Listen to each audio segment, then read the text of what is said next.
Welcome to Worth Following Weekly, 5 minutes of mentorship each week to inspire thought and action toward becoming a leader who is worth following, deeply considering the concepts and practices of leadership in all realms for people who lead at all levels.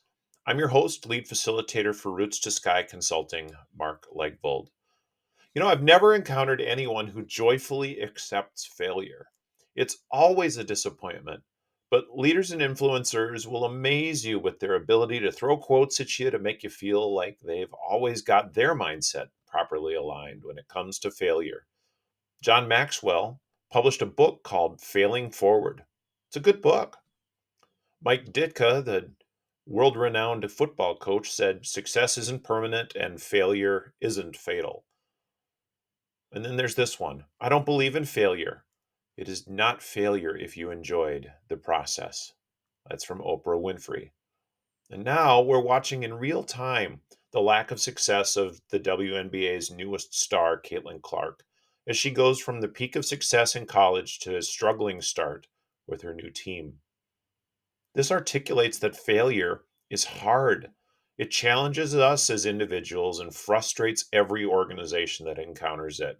And frankly, sometimes failure is fatal. Organizations sometimes do.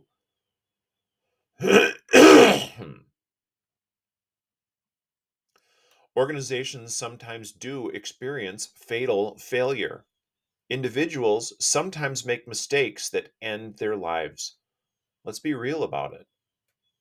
Many of the leaders who get quoted are trying to inspire the idea that failure is nothing but a growth opportunity, that approaching the gift of failure is in the trying, the attempt, the navigation of the process. The problem here is that it becomes easy for failure to become an excuse for lack of effort, preparation, capability, or due diligence.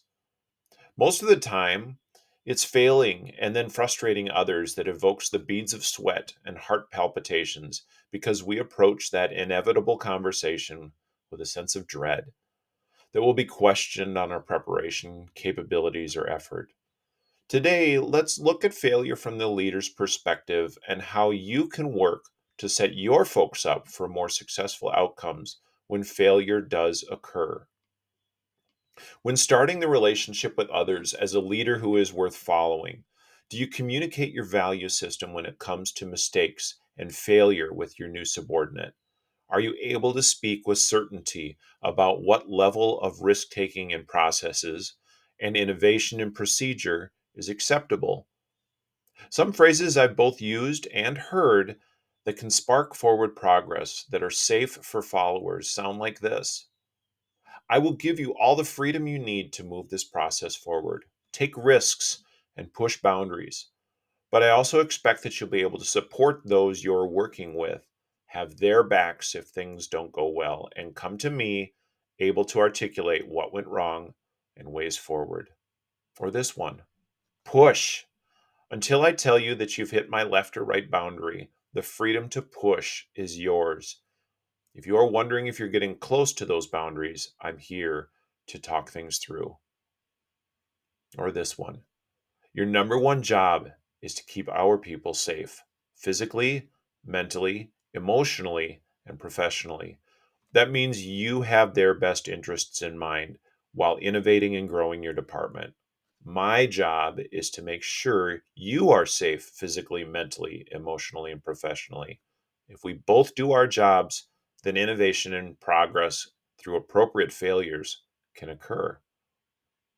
When failures do occur in your area of responsibility, I expect that you will own it, teach from it, and help me to understand where it came from and what you'll do to mitigate the risks of repeating it and any resources you'll need to do so. Leaders who are worth following. We cannot keep our people safe physically, mentally, emotionally, and professionally with a fool around and find out approach to failure. Setting clear expectations and then continually communicating. Setting clear expectations and then continually communicating the safety within them is one way to make sure your people are safe, and failure is approached with a healthy mindset. Actually meeting with your people and communicating where you stand on failure is key as a leader who is worth following. Then building a culture where clear expectations are articulated in the front end and then followed up on and reinforced can help keep failure from infecting the organization with the blame game or cover ups.